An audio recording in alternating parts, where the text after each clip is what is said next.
On this episode of Riff and Rock Music Talk, Ryan and Alex waste everyone's time by talking about a 10-year-old album and then something about Jack Johnson and Queen. I am not totally sure. Coming up now on Riff and Rock Music Talk. Alright, why don't you lead us in this time? What do I say? Whatever you want to get the show started. Hey everybody, welcome back to episode 5 of Riff and Rock Music Talk, featuring Alex how do you pronounce your last name? Gomery? Gamori. Hang on. Just edit this weird part out. No, it's stay. Featuring Alex Gamori and me, myself, Ryan Burns, also known as the Cheese Man. When does that happen? I don't think it's ever happened, but I think I'm gonna roll with it. You're gonna try it out, see what happens? Yeah, why not? What's the worst that can happen? People don't call me the Cheese Man? Do you want to be called the Cheese Man?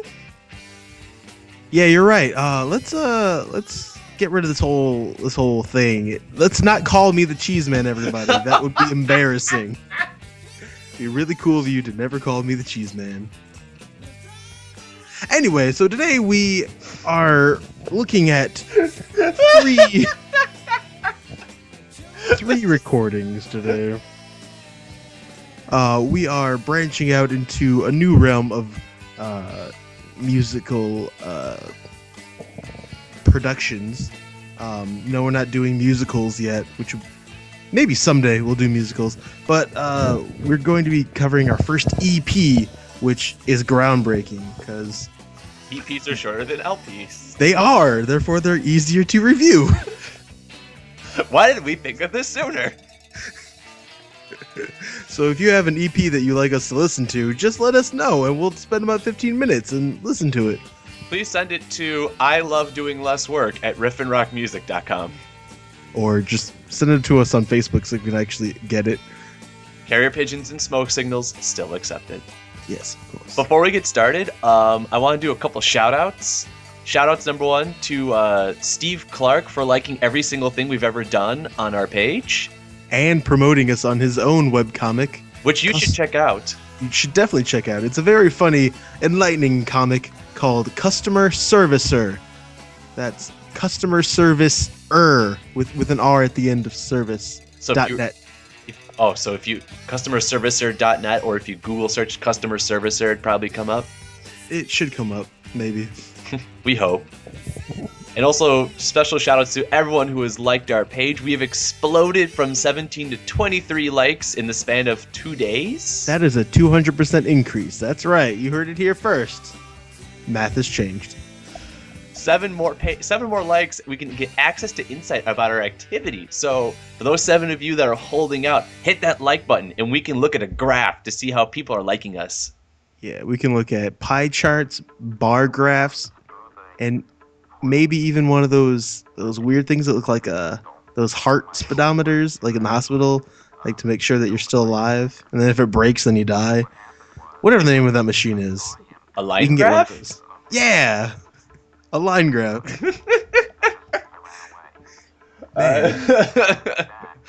Oh dear God. This is the weirdest start we've ever had. Well, you wanted me to start it, and that's how it's gonna be. Sorry. If you would like to start an episode of Riff and Rock Music Talk, please send an email at icandoabetter.job-than-this at riffandrockmusictalk.com. Oh yeah. So which one would you like to comment on first? I think we should start with the. Oh man, that's a tough choice. I think we should start with the folk hit classic album that was just released a few months ago. Mumford and Sons Babel. Babel. Or whatever. Babel. It's Babel. Babel. Babel. They say Babel on the first song, so that was appropriate. Yeah, I just attributed that to their weird Britishness. But apparently it's the actual pronunciation. Yeah, now we know. Mumford and Sons is from London, England. So if you listen to this album, you listen to something British. Congratulations. You've expanded your scope. Yeah. This album has many tracks. they feature a mandolin and a banjo. And one of those kick drums that somebody in the band is stomping on. Yes. Kind of like the Avid Brothers do, only a little bit slower. I had a lot of comparisons with this album to... I know the Avid Brothers album we listened to was a live one, but I was kind of comparing the two when I listened to them. And the Avid Brothers album was much better. I have to agree with you on that. I saw in my mind's eye while listening to Babel, just a group of sad British men that know how to play folk music, just kind of like weeping and playing guitar to each other. Yeah, there was some things I really wanted to comment on overall. Overall, I was kind of indifferent to this album. There's a couple tracks I really did enjoy, but for the most part, I was kind of just like, it's I didn't have like a stronger emotion than that. I just listened to it, Yeah, I sadly agree. Actually, for the majority of the songs, I just did not like. They were all like the same formula of songs. So I was just like, oh, I heard this song. It was kind of like a different album we just reviewed last episode. That's right, the Bad Religion album. This is like the Bad Religion album. People to Bad Religion? Yeah, because their songs are so formulaic. It's like it starts off really quiet, and then it builds, and they start shouting, and then they kind of calm down. Of the banjo and the mandolin and the guitar. I put a comment that I thought the first 3 tracks should have all been one long progressive jam, because they all sounded so damn similar. You could have just added some segues in between them, and it would have made the song really cool. Because you'd be like, holy shit, a 12-minute long folk song. It would have been really rad. But they were all cut up, and that ruined that idea. It would have gone down in legend. I'm generally baffled. This was nominated for a Grammy, and I think it won a Grammy award. No, it didn't. It went to platinum. Yeah, it won Album of the Year at the 55th Annual Grammy Awards. That piece of crap won Album of the Year? This won Album of the Year for 2012. You gotta be kidding me. I am not kidding you. Oh, what was it running up against? Let's take a quick look, see. Winners and nominees. Oh my god, there's so many stupid awards now. Record of the Year. Ooh, New Age. Somebody that no, wait. That's Record of the Year. Wait, what's the difference between Record of the Year and Album of the Year? I don't think there is. Is there? Oh, is that like a Song of the Year? I think it's, because that was, because for some reason somebody used to know beat Frank Ocean. Oh. Okay, so yeah. album of the year was Babel by Mumford & Sons. Other nominated albums were El Camino by the Black Keys, which sounds just like that other Black Keys album, which sounds just like that other Black Keys album. So you could have nominated any one. No one would have known the difference. You'd be like, sure, whatever. Some Nights by Fun Period. Oh, so that sounds just like it's another one of those albums where every song pretty much sounds the same. I bet everyone in Fun wears a vest and a skinny tie when they perform on stage. And sunglasses. Then an album that was nominated but didn't win was Channel Orange by Frank Ocean. What? And Blunderbuss by Jack White, which is on my to listen to list, but I've heard selections. Isaiah Ike Owens was on the album, so I have to assume it was better than Babel. Yeah, I mean, automatically that sounds better. It's Jack White. This was go wrong with him. Babel, more like Babel. Or Blabble. What album won last year? Oh, that's right. The Arcade Fire won last year. Yeah, that happened too. That album wasn't bad. It wasn't bad. It was just kind of, I was like, I'm indifferent to this. But it was the best out of all the other albums that were nominated. No, but it was definitely the Grammys pandering to the indie audience going, see, we can nominate something that's not in the main light. We're hip. We're cool. So we should Oh probably. wait, no, Adele won last year. I apologize. Was it the Adele album one last Yeah, year? 21. She's a great singer. Her songs are really fucking bland. If Adele wasn't singing on them, they would be completely forgettable in all their entirety. I know that's a pretty outlandish thing to say, but I'm gonna say it. How dare you? Let's think of an Adele song. Is there anything genuinely like fascinating about an actual Adele song, or is it a fact that Adele's singing on the song? Well, they're all sad, so yeah, it's pretty much just her. Yeah, why can't like popular songs nowadays be like immortal and anybody could sing those songs and it'll be an instant hit? Like anything that Diana Ross sang, for instance. Like they're all memorable and great. And when you listen to versions that she did, it's like, oh wow, this is the best version of all of them. And it's memorable. So you're asking why can't a song carry the merit as opposed to the singer carry the merit? Why can't popular songs do that? Because most popular songs are written by 4 people. More often than not, it's not actually written by the person who's singing it. So it's not really like a creative effort. It's like an executive board going, what'd be a good breakup song? We're never ever getting back together. Let's market that. People like that Taylor Swift girl. Though I think she might have written that song, but either way. I think she did write that song. But that's the thing, is that look at a big pop song and you look at who's writing the songs, it's generally not the person who's singing on the album. Well, yeah, it's been that way for years. Like decades. Well, it's gotten worse somehow. I don't understand how. The songwriters have just gotten lazier. Well, lazier because they realize people don't know good songs. They're like, well, they'll buy anything. You put that like, oh, my heart will go on, or I will wait for you, or whatever sloppy schlock, people will buy it and go, this song speaks to me. Yes, the executive board of people who wrote the song really wrote that for you so you can relate. So if you can please keep buying their goddamn records. Were you just talking shit about Celine Dion? I'm talking about that shit about that one song by Celine Dion. Otherwise, I have nothing against Celine Dion. But My Heart Will Go On had a profound negative impact on Titanic. That song is immortal. It's immortal, but it's a song that turned Titanic from an action movie into a love story with a boat sinking in it. Oh yeah, I remember the part with the boat sinking. It was quaint. It was all of tape 2 in the 2-tape saga that was Titanic. I forgot we're reviewing this stupid album. Oh yeah, this one. Well, what are some tracks that you did like? You said you liked a few tracks. To be fair, the first 3 tracks I had no problem with. I thought they were pretty good. I think it was Whispers in the Dark. Whoever is the singer in this band, and I apologize that I didn't actually look that up first. Let's investigate this. Marcus Mumford. He is an incredibly shitty lyric writer. I noticed that. Like this is how the lyric pattern. It's an AA rhyme scheme. So it's AA, then a bunch of stuff that doesn't rhyme, then another AA rhyme scheme, then a bunch of stuff that doesn't rhyme, and that is the entire song structure. Then the refrain, then another AA rhyme scheme, and then more stuff that doesn't rhyme.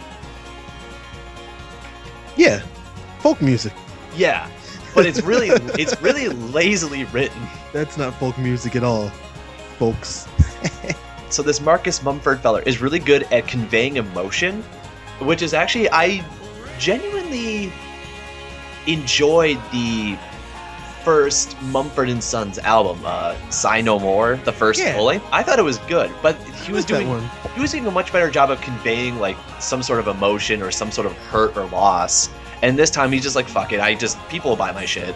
Let's do it all over again, guys. We're the British Jack Johnson, Mraz, Mayer, Jason, something. They are! These albums would sell even better if they cut out all the mandolins and banjos, had an acoustic guitar, and then they changed their name from Mumford & Son to Jason Mraz. And then every once in a while he whistles. I'm just astounded by it. I'm astounded by how cookie cutter most of the stuff is. But you asked songs I liked. Broken Crown was really good. That was the one I really, really liked. Yeah, was that it? The first 3 tracks were perfectly acceptable. Then everything else I didn't write really. I wrote Below My Feet, decent. Not With Waste, okay.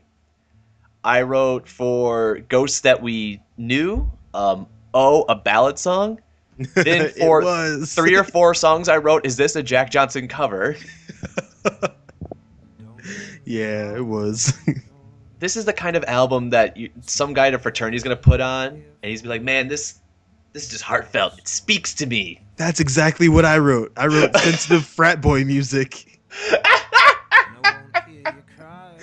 And it's true. All those bros and jocks that you guys knew in undergrad, they're probably playing these songs and singing them on a street corner somewhere. And they're probably going, this song would have been so much better if it weren't for that stupid banjo or mandolin. If it was just a bunch of acoustic guitars, then I could play it at an open mic night and women will throw their underpants at me. All of their underpants. We should listen to a song. Yeah, let's listen to since you like Broken I really didn't like that song. You didn't like That was the one he was crawling through the desert.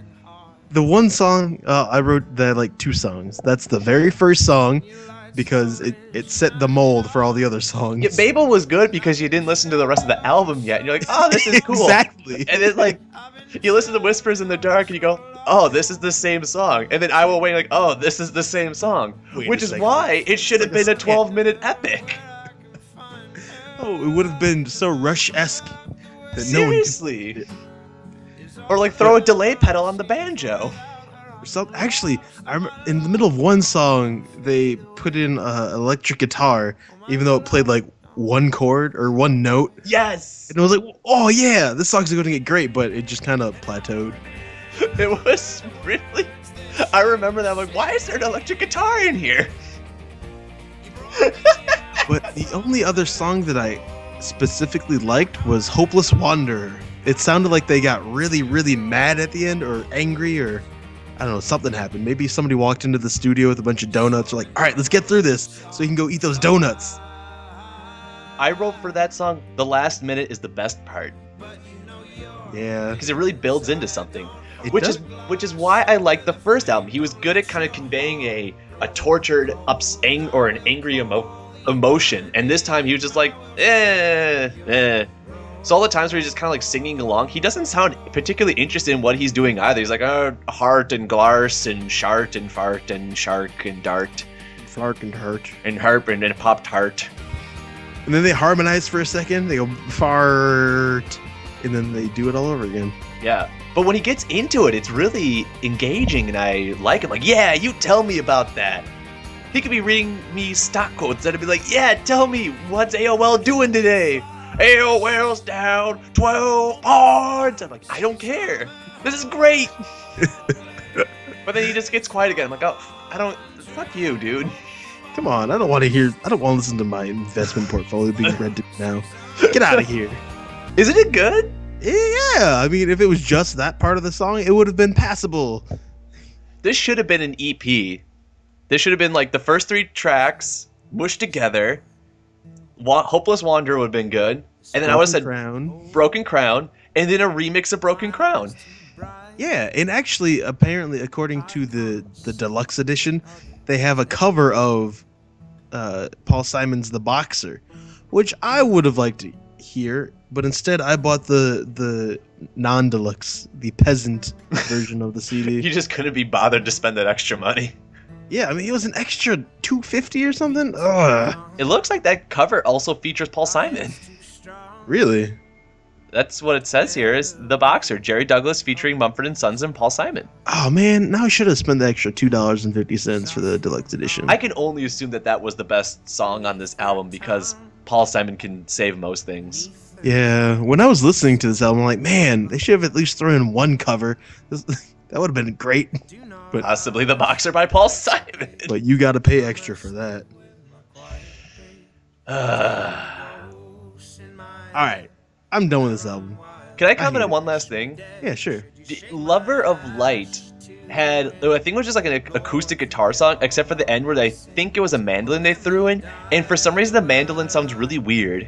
Like something off it sounds like trumpets. No, but there's this part like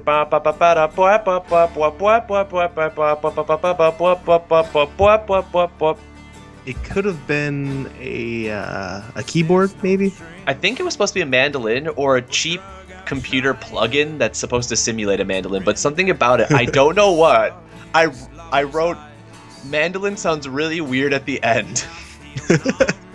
Oh, hey, listeners, you should check out the music video for Lover of the Light, because it has Idris Elba, also known as Stringer Bell from The Wire, going crazy for about 5 minutes.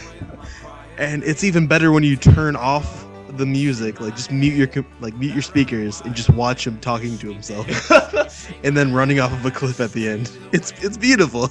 It's like a Garfield without Garfield. Yeah. Mumford without Mumford. All right, let's move on to something better. Should people listen to this album? Would you recommend Mumford & Sons Bible? No, just listen to the first album. Second album's crap. Yeah, I would agree. I think this is the first time we've genuinely panned something. We've always kind of went like, maybe if you like this thing, maybe? But this is the first time we're both going, no, this is stupid. Yeah, and it makes it even worse that it was the album of the year for the Grammy. That is genuinely insulting. And the funny thing is, if you look at the reviews that came out for it, there aren't that many good reviews for this album. It's all pretty mixed. People are dumb. Entertainment Weekly was the most generous with an A-. Ooh, and the lowest grade they give out is a B+ though, so... So that's a genuinely shitty album. Yep. Rolling Stone ranked it number 11 in their best 50 albums of 2012. Yeah, but their number 1 album was Sgt. Pepper's Lonely Hearts Club Band. For 2012? For 2012, so you can't really trust them at all. By the way, if you have thought of a better album than Sgt. Pepper's, leave it on our Facebook page. Or send us an email at myopinionisbetterthanrollingstones.com. To be fair, Rolling Stone also said that one of the Green Day albums was number 8 on their top 50 albums of 2012. Oh, that's unfortunate. Yeah, and then number 9 was Celebration Rock by Japan Droids, and we all know how much I love that album. You hate that album. Which we got shout-outs to, I'm gonna butcher your name, Corey Dieterman, for his lovely comments saying that I was 100% incorrect about my review of Celebration Rock. He said he couldn't understand where any of my thoughts came from and that they were stupid and icky and wrong. Paraphrased, Corey. We love you. Paraphrased, yes. But so shout-outs to people that make comments about what we say and do. So also a shout-out to Phil Rossi for agreeing with our Unicorn Skeleton Mask review.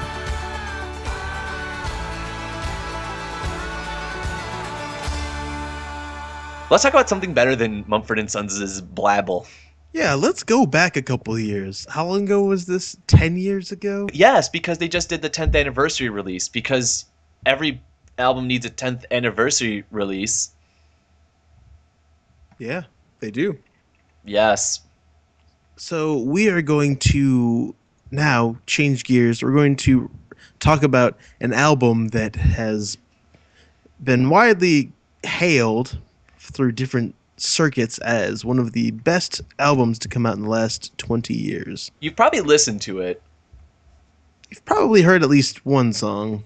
And that is, well, the album is Give Up by the Postal Service. The Postal Service? The Postal Service. Oh, yes. However, the Postal Service no longer performs on Saturdays.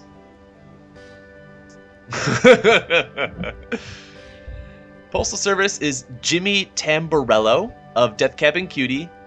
No, Jimmy Tamborello is the guy on the computer, and then Death Cab for Cutie's Ben Gibbard is the singer. That is correct. Yes. And they released this album all the way back in 2003. But we decided, because they're going to start touring, that why not review this album? Yeah, why not, guys? Come on, why not? Why not? Send us a comment as to why not at You Shouldn't Review This Album at riffandrockmusic.com. And then we'll delete this whole section of the episode just for you guys. We'll put in an apology and list all the people that said otherwise or why we shouldn't have reviewed it. And then we'll send you a coupon for, I don't know, ice cream cone or something. I have some coupons for Gino's East. I don't know who they are, but I think they're delicious. So yeah, this All came right. out 10 years ago. And I had to preface before we started, the 10-year ago version of me hated this album so much. I don't remember why, but everything about it was musical torture. Oh, really?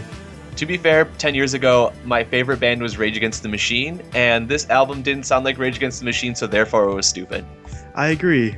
I mean, 10 years ago, Rage Against the Machine was also my favorite band.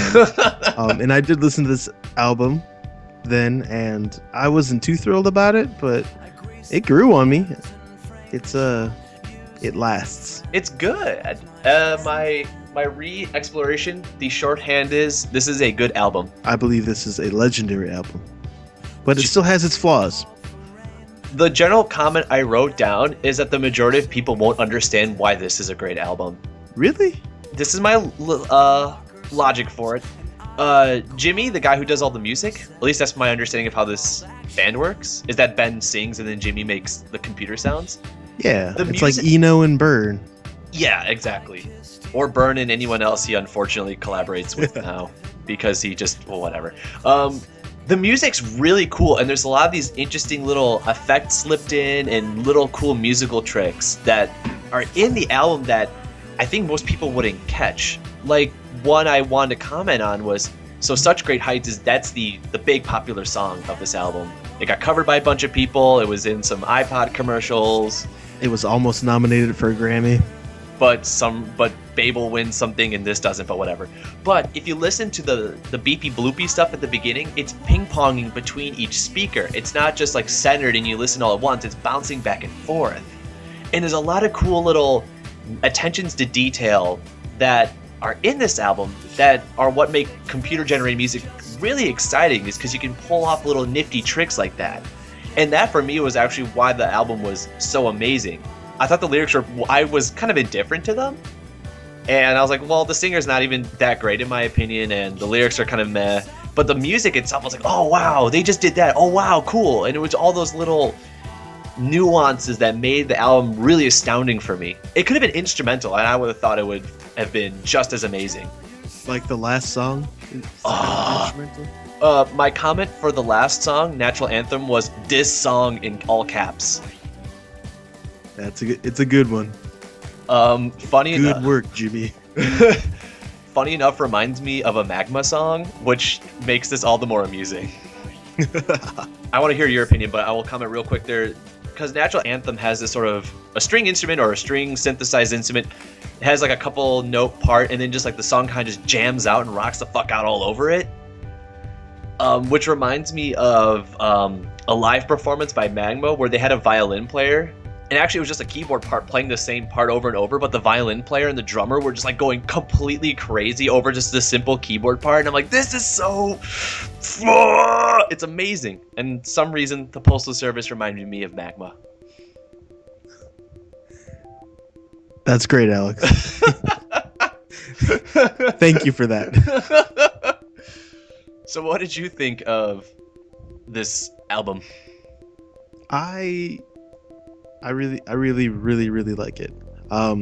You like the electronic side half of the group, but I tend to like the lyrics as well as Ben Gibbard's singing more.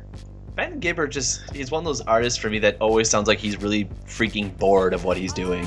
He does, and that's the magic, because because he even looks like he doesn't care when like you see him live. He's just like, I could be somewhere else, but like I don't know, the tenor in his voice matches up so perfectly with the music.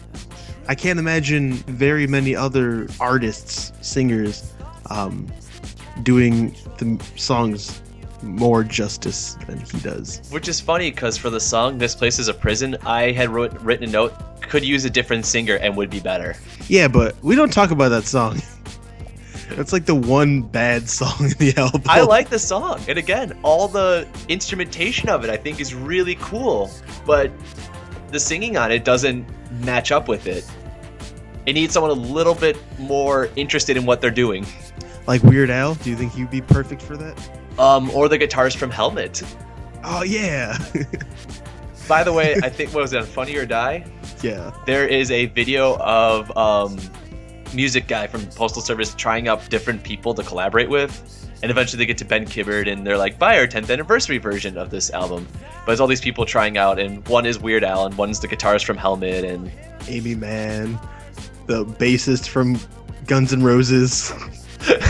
You're not in Guns N' Roses. There's only one blonde guy in Guns N' Roses.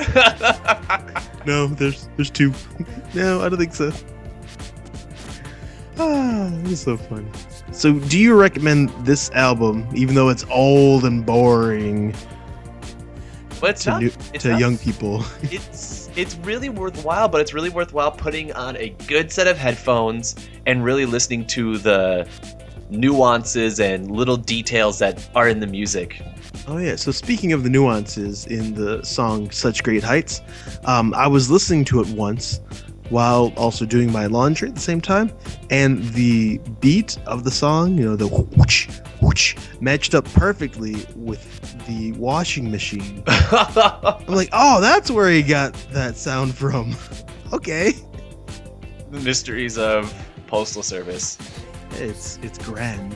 Yeah, and everything was pretty varied. There's always the pitfall of a computer-generated album where everything can just sound like the exact same thing. There was one song where it turned into like an actual drum set instead of like computer-generated sound. It could have been Natural Anthem. I don't remember specifically, but I just remember there was a decent amount of drumming on that song. It is the Natural Anthem. Yes. The only song I wrote really just didn't like was Sleeping In. I wrote meh. And that's about as bad as it got for this album, was one meh. Yeah, I didn't like This Place Is a Prison. I like This Place Is a Prison. So yeah, I don't know if there's much more to add to this, but other than this was a good album. Well, let's play them a little clip now that we've talked about it so much. We're being really sloppy about that. We are. Well, yeah. It was a lot better than Mumford and Sons. It is so much better than Mumford and Sons. Even though it was still sad and kind of a... It's not... Well, I don't know if it's sad. It's like melancholy. Postal Service is melancholy. Yeah, but not the weird kind of Smashing Pumpkins melancholy. No, there's not so much infinite sadness. There isn't. Which is good. One EP that provides infinite sadness for me, though. Yeah, tell me about it. Remember, this was your idea. I genuinely don't know why. I apologize for making you listen to this. No, I mean, I already listened to it. Oh, had you really? Yeah, and I love this group. Generally. So the third piece that we listened to for your amusement, listeners. The second album. No, this came out in 2013 as well. Yeah, it came out a couple of weeks ago.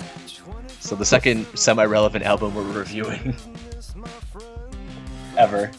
Oh yeah, so yeah, contemporary. Yes. And that album is Pussifer's Donkey Punch the Night EP. Fuck this thing. It's got 7 songs. 1, 2, 3, 4, 5. 5 of which are different remixes. 2 are actual songs. One's a cover song. But I'm sure if for those of you that don't know who Pussifer is, it is a performance troupe, if you will, composed primarily of Maynard James Keenan of Tool fame and a bunch of other people. For instance, Mila Jovovich from The Fifth Element, the best movie ever made, lends her talents to the group. Who else is in this group? I don't even know. There's a bunch of people. I like the general album titles, though, as I'm looking through them. Yeah, they're great. Such as V is for Vagina and C is for Please Insert Sophomoric Genitalia Reference Here. V is for Viagra, the remixes. Yeah, it is. And this was Donkey Punch the Night. But what they do, like, they generally just go on stage and have fun and play some industrial music. For the most part, their albums, which are all EPs, by the way, are fairly listenable. This is actually the first one that I've ever heard of that was completely non-listenable, if that is a term. I have to admit there was one song I liked. Was it Dear Brother? It was Dear Brother. Yeah, that's the only good one. That was pretty much the highlight of the entire album. After that, literally after that, it just goes downhill. There's a bunch of crappy remixes. There's actually the last song on this EP is a remix, but it sounds nothing at all like the other remix that it's remixed of. There are no similarities at all. Because Balls to the Wall, which is the song we're referring to, there's not even an original version of it on this EP. There's just 2 remixes of Balls to the Wall. Yeah. The Pillow Fight mix and Silent Servant El Guapo mix. El Guapo.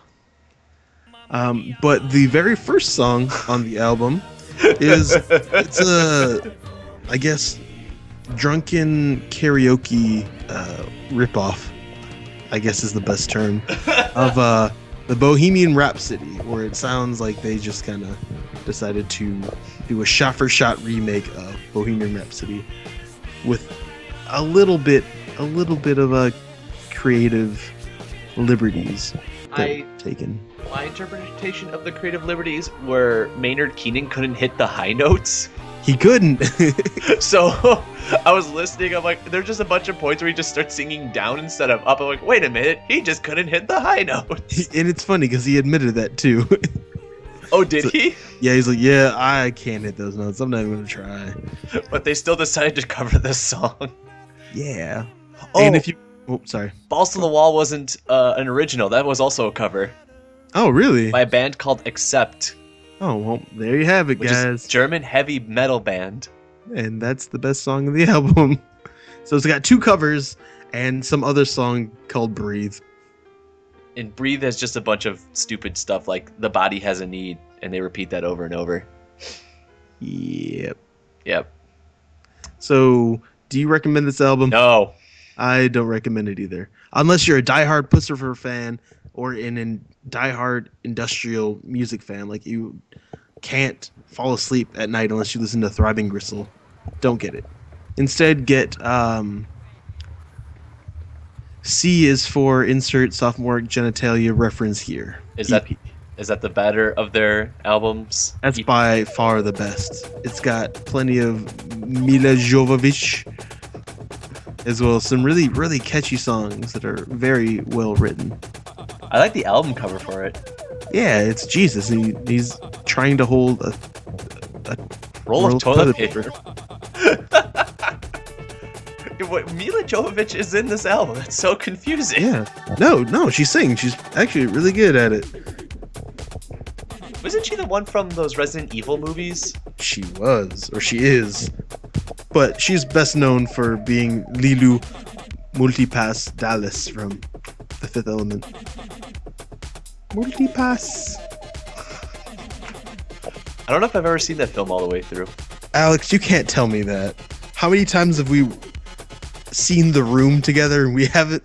We could have easily been watching a good movie like The Fifth Element. Well, you kidding me right now?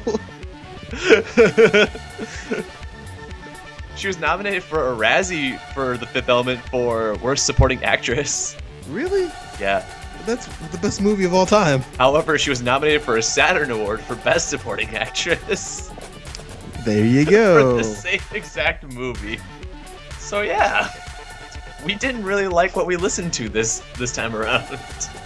But if you think that we are wrong and you did like Mumford & Sons, or you're a diehard Pussifer fan and you think that we should shove it, let us know by posting it on our Facebook page or emailing it to idonothingButGargleSemen@hotmail.com.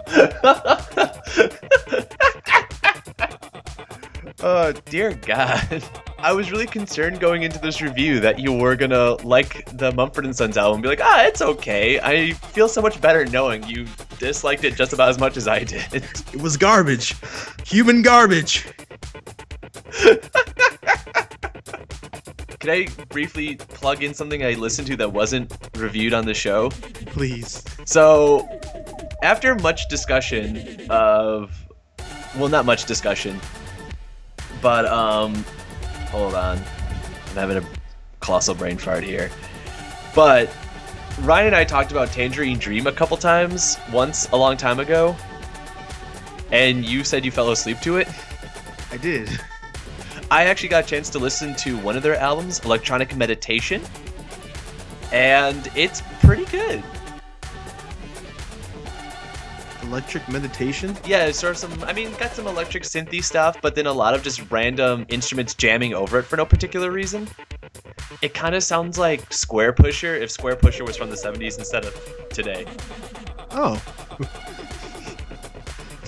Sounds interesting. If you're familiar with any of Square Pusher's material. I'm not.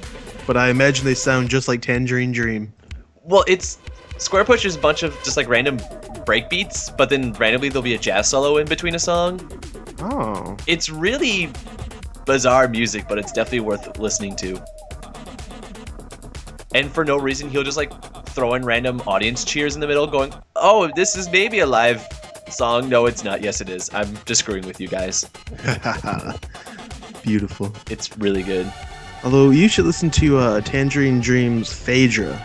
Like, that's dream music. Like, if Tangerine Dream and Throbbing Gristle had a fight, those would be the, like, that would be their main weapon against Thriving Gristle. Was that the one you fell asleep to? Yeah, well, it's dream music, so it's really ambient and it's heavenly. It's great. I once saw a video of Tangerine Dream. They were playing in a church. That's really the end of the story. Oh, that's cute. I mean, it was just like two guys and a bunch of musical equipment, and it happened. I'm sure a lot of them fell asleep. That's about I hope they did. I hope they had great dreams. Mila Jovovich was on an episode of Married with Children. Wow, she must have been like 8.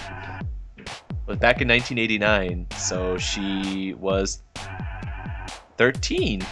Oh wow, I was close. Only 6 years off. So, was there anything you listened to aside from this music that we reviewed, unfortunately? I did listen to MGMT's album Congratulations. Ooh, what'd you think of that? I really liked the back cover of the album where they describe in length, like they wrote a poem for every song title. What? Here, I'll read the poem from the first song of the album. It's called It's Working. Love or confusion? Reality? Contusion? Subterranea or subfusion? The quest begins. And then for every single song, it's something similar to that. Okay. But the actual song is junk. It's awful. It's like surf rock. Do you not like surf rock? I mean, I don't dislike surf rock, but they just like hyped it up to be something really awesome and for the ages. But it's just like, hey, I'm gonna go hang out at the beach. That's how I felt about the first Management album. At least that Kids song. For some reason, the keyboard sound in Kids made me want to just punch a hole through something. I don't know why, but it just angered me. Yeah, kids really piss you off, don't they, Alex? Kids piss me off in song format in real life. But yeah, that's it for me. That's it for me as well.